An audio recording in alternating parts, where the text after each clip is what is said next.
Are you a fan of the strange and unusual? Do you love learning about the weird and wacky events of the past?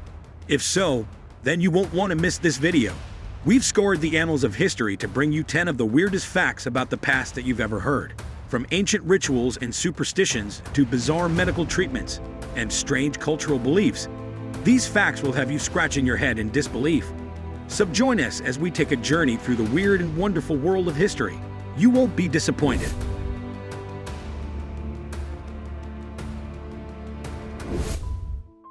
The ancient Egyptians were known for their strong emotional bonds with their pets, and when a beloved animal passed away, it was common for the owner to shave their eyebrows as a sign of mourning. This tradition was seen as a way of expressing grief and paying respect to the deceased pet. It was believed that by shaving their eyebrows, the person was making a physical sacrifice that mirrored the emotional pain they were feeling.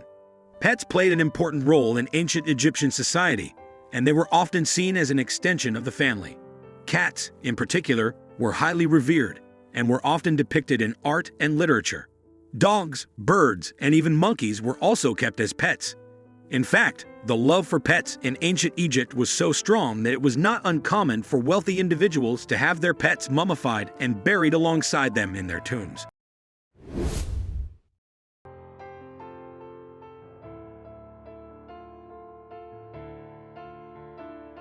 During the 1930s, it was believed that playing classical music to plants could help them grow better. This belief was based on the idea that plants could be affected by different forms of stimuli, including sound, light, and temperature. It was thought that exposing plants to certain types of music could have a positive effect on their growth and development. The belief that classical music could help plants grow better was first popularized by Dr. Dorothy Goodluck, a scientist who conducted a series of experiments in the 1930s to test the effects of music on plant growth. According to her research, plants that were exposed to classical music grew more vigorously and had a healthier appearance compared to those that were not exposed to music. Goodluck's research was met with a great deal of interest and was widely reported in the media at the time. However, her findings have not been supported by subsequent research and are generally not considered to be scientifically valid.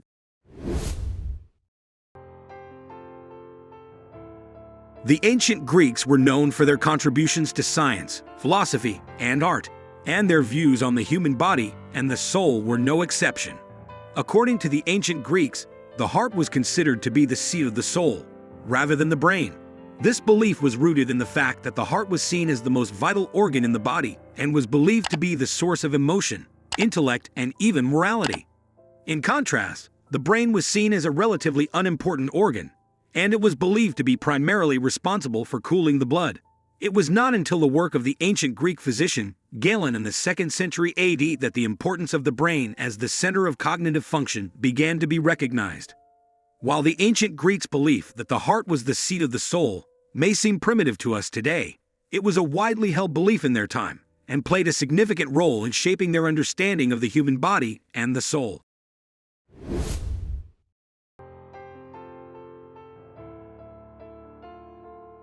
During the 1800s, it was believed that consuming certain types of food could have an impact on a person's dreams.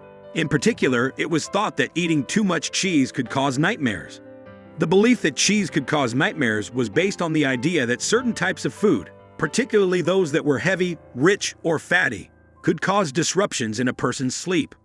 In addition to its association with nightmares, cheese was also believed to be linked to a variety of other health problems. It was thought to be particularly harmful to those with digestive issues, as it was believed to be difficult to digest and could lead to bloating, gas, and other digestive problems.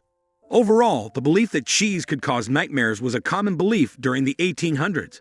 While this belief is no longer widely held, it remains an interesting aspect of the history of food and nutrition.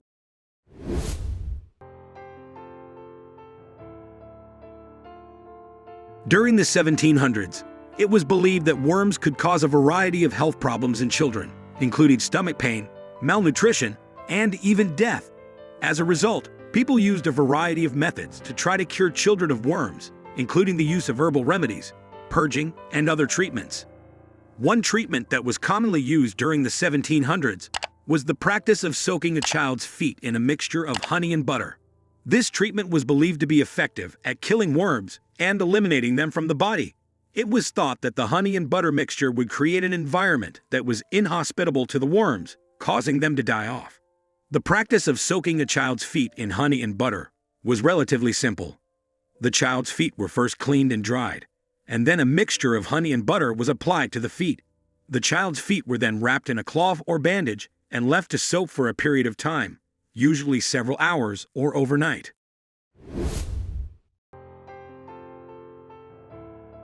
In ancient Rome, it was believed that having a wart on your nose was a sign of good luck and prosperity. This belief likely stemmed from the fact that warts were seen as a sign of good health, as they were thought to be caused by an excess of good, healthy blood in the body. As such, having a wart was seen as a mark of robustness and vitality. In addition to being a sign of good luck, warts were also believed to have medicinal properties and were often used as a treatment for a variety of ailments.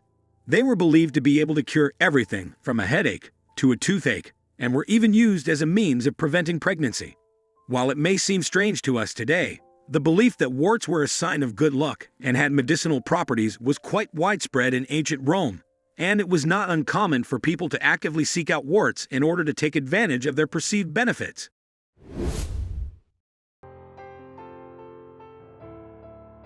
In the Middle Ages, it was believed that touching a toad could cure warts, a belief that likely stemmed from the fact that toads were thought to have medicinal properties.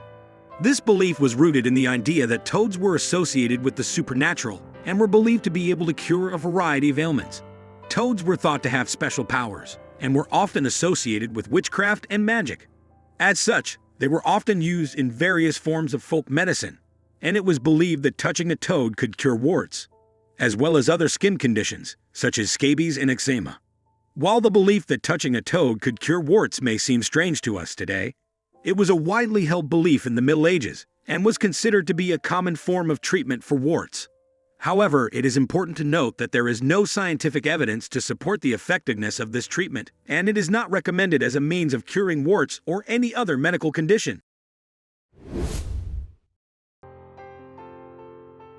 In the 1950s, it was not uncommon for people to turn to cigarettes as a form of treatment for various illnesses and ailments.